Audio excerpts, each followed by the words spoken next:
ये कहानी हरियाली जंगल की है। हरियाली जंगल में बुलबुल चिड़िया रहती है। बुलबुल चिड़िया अपनी बेटी के साथ किराए के घर पर रहती है। बुलबुल चिड़िया ने कबूतर से घर किराए पर लिया होता है। खुद बुलबुल चिड़िया कालू कौवे के खेतों में काम करती और उससे जो पैसे मिलते उससे अपना घर चलाती। मामा, आप क्या बना रही हैं? बेटा, मैं आपके फेवरेट दाल चावल बना रही हूँ। आप जाओ, उतनी देर खेलो जब तक खाना रेडी होता है। बारिश का मौसम होता है और बहुत तेज़ बारिश होना शुरू हो जाती है। बुलबुल चिड़िया खिड़की में बैठकर बारिश देख रही होती है। इसी तरह 2 दिन से लगातार बारिश हो रही होती है। ये बारिश कब रुकेगी? मैं तो बहुत परेशान हो गई हूँ इस लगातार तेज़ बारिश से। मामा, ये बारिश कब रुकेगी? मैं इतने दिनों से खेलने भी नहीं गई। बेटा, जल्द रुक जाएगी, मैं भी यही सोच रही हूँ।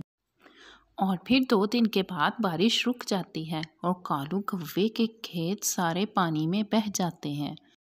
अरे चिड़िया बहन, मैं अब तुम्हें काम पर नहीं रख सकता। मेरे सारे खेत बारिश के पानी में बह गए हैं। मेरी सारी फसलें खराब हो गई हैं। बुलबुल चिड़िया चुप करके वहाँ से चली जाती है और बहुत परेशान होती है।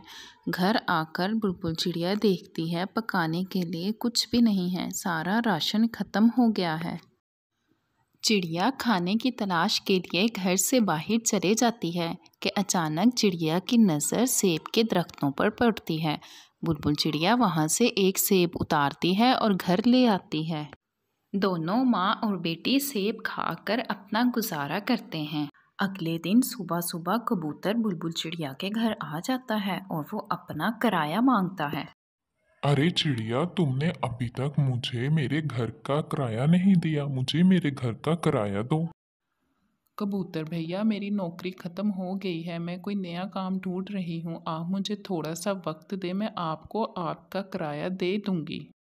मेरे आगे ये सारे बहाने नहीं चलेंगे। मुझे या तो किराया दो, नहीं तो मेरा घर खाली करो। मेरे पास बहुत से किराएदार हैं।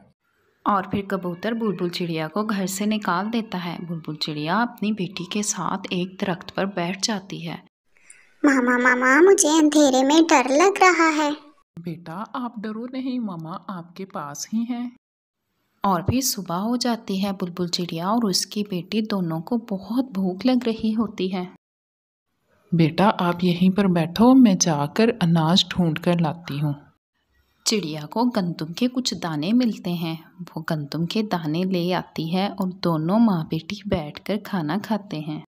और आज रात को बारिश होना शुरू हो जाती है। मामा, मुझे बादल की गर्ज से बहुत डर लग रहा है। आ जाओ बेटा, मैं आपको अपने परों में छुपा लेती हूँ। चिड़िया अपनी बेटी को अपने परों में छुपा लेती है। अगले दिन सुबह चिड़िया अपने लिए घर की तलाश में निकल पड़ती है।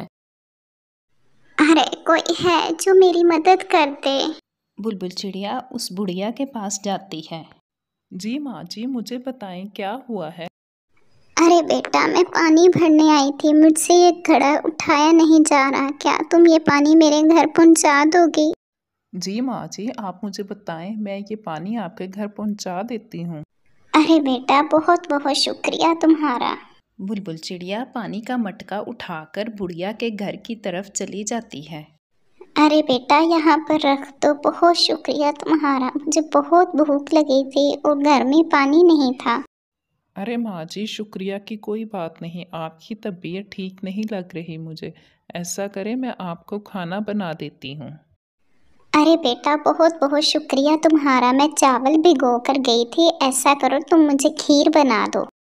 बुलबुल चिड़िया जल्दी से उस बुढ़िया के लिए खीर बनाती है। उसे अपनी बेटी की भी टेंशन हो रही होती है। ये ले माँ जी, आपकी खीर तैयार है। अब मैं चलती हूँ, मेरी बेटी अकेली होगी, वो मेरा इंतज़ार कर रही होगी। अरे बेटा, तुम्हारा घर कहाँ पर है? मैं यहाँ पास में ही रहती हूँ, लेकिन मेरा घर नहीं है। मैं घर की तलाश के लिए ही निकली थी। अरे बेटा, तुम अपनी बेटी को लेकर मेरे घर आ जाओ। मैं वैसे भी यहाँ अकेली रहती हूँ और मेरे पास बहुत अनाज है। अरे माँ जी, बहुत बहुत शुक्रिया आपका। आपने तो मेरी बहुत बड़ी परेशानी हल कर दी। चिड़िया बहुत खुश होती है और अपनी बेटी के पास जाती है और उसे बताती है कि हमारे रहने का इंतज़ाम हो गया है।